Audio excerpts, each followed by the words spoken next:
লাইজু, তোর কি মনে হয় রে, রূপক আমার কথা শুনবে?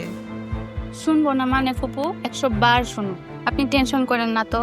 চোখ বন্ধ করে ঘুমান, আমি আপনার পা টিপে দিতেছি। আচ্ছা।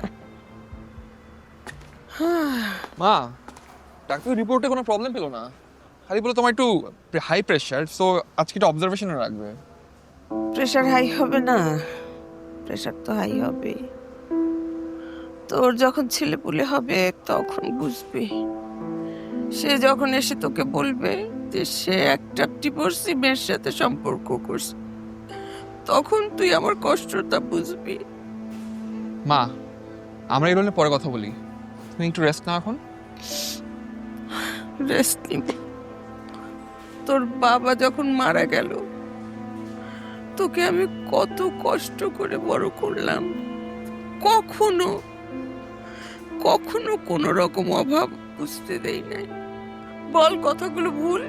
মা, আমি তো এগুলো কখনো অস্বীকার করি নাই, তুমি এখন রেস্ট নাও প্লিজ। রেস্ট নিব? তুই যদি আমার কথা শুনিস তাহলে রেস্ট নিব, নাহলে রেস্ট নিব না। কি কথা?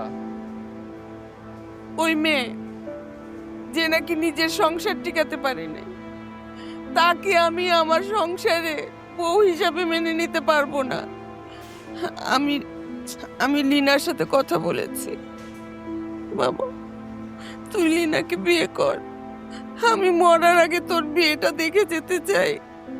মা, আমি কায়রাকে ভালোবাসি, আমার পক্ষে সম্ভব না এরকম হুট করে অন্য কাউকে বিয়ে করা। আমার পক্ষে সম্ভব না ওই মেয়েকে এই বাড়ির বউ হিসাবে মেনে নেওয়া। আমি তোর বিয়ের আগেই মরে যেতে চাই। কি বলতেছো এসব তুমি? আমার মৃত্যুর জন্য ওই মেয়েই দায়ী থাকবে।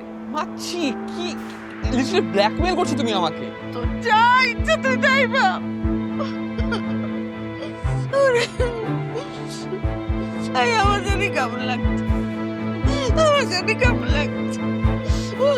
আই, আমার কেমন জানি শ্বাসকষ্ট হচ্ছে রে।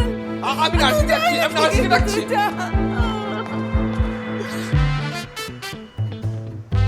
ফুপু এবার কিন্তু কাম হইব নিশ্চিত।